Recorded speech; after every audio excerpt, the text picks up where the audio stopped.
Hey guys, make sure you stand till the end. One common mistake people make when replacing fuses relays that can cost you thousands of dollars in repairs. Stay with us, we'll explain what it is.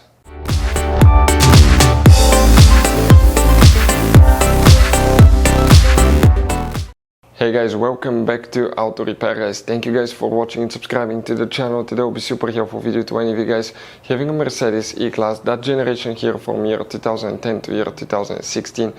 If you guys have one of those, if you need to find where the headlamps fuse is located, which fuse you need to check, where you can buy cheap parts, tools, fuses, relays at a good price, quick shipping, that way you do not waste money and time. And what's important, to always test fuses and relays. All that guys will be covered absolutely free for your convenience. Make sure you stay until the end. So before we start, let us tell you a little bit about us guys.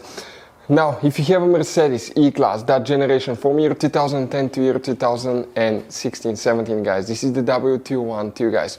We're going to have a video for every single fuse relay on that car, why things do not work, why we're making this one, because we're trying to save you time and money guys. Let's say you're down the road in the middle of nowhere, your car does not start, you need to find where your engine starter fuse relay is located guys, where you can find fuel injection system fuses, fuel pump fuses. All you have to do, come to the channel, watch that video, 1-2 minutes, you're back on the road guys. In addition, we'll share where you can buy cheap parts and tools, that way you do not waste your money and time. Every single car we get here at the garage, we try to make guys at least 200 to 300 free repair videos. We take them completely apart, we show you how to fix mechanical, electrical, engine work guys, body work, a little bit of everything. And we have more than 12,000 free repair videos on our channels that can save you thousands of dollars guys in free repair videos. Check it out if you need help with that. So let's go ahead and start on it now. So the headlamps fuse, where you can expect to find it guys, we'll demonstrate on that generation Mercedes E-Class here. This is the pre-facelifted model, this is a facelifted model, but it should work for both. You have multiple fuse boxes. Today we're working 2 fuse boxes and we need to check 5 fuses.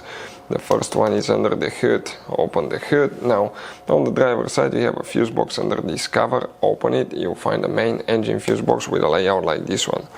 Before we guys continue, let's explain quickly why it's always a good idea to test fuses and relays.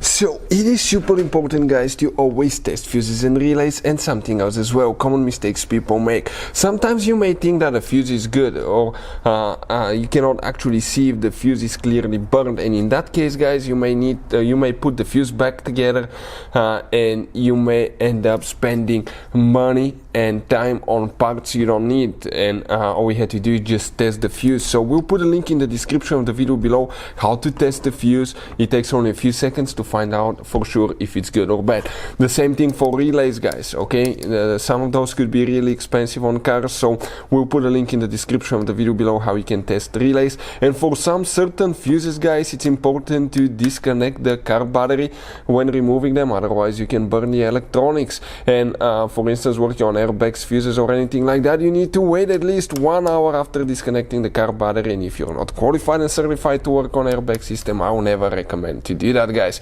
But when disconnecting the car battery guys, okay, common mistake people make, it's important to know which battery terminal you reconnect first. If you do it the wrong way, you can burn electronics modules. How we know about that? We burn before the traction control module on BMW that cost us $2,000 guys. So we'll put a link in the description of the video below which battery terminal to disconnect first. Check it out for your convenience. So the headlamps, which fuses you need to check. Next, now guys, if you by the way need to buy any fuses, relays, parts, tools for your Mercedes or any car at a really good price and quick shipping, we'll put the link in the description of the video below. That way you do not waste money and time. That's where we get all our tools and supplies from. Next to every fuse you have a number that indicates that fuse number, maybe on the left or the right side. But the fuses that we need to check for headlamps is fuse number 29 and fuse number 30. Then you need to go to the trunk, open a different fuse box here under this cover, open it, and you will find guys the main trunk fuse box. Here you need to check fuse number 74, the number will be printed next to it, 75 after that. Next you need to check fuse number 89, right here guys. That will be the one that you will need to check. Hopefully the video will be helpful. Thank you guys for watching and see you next time.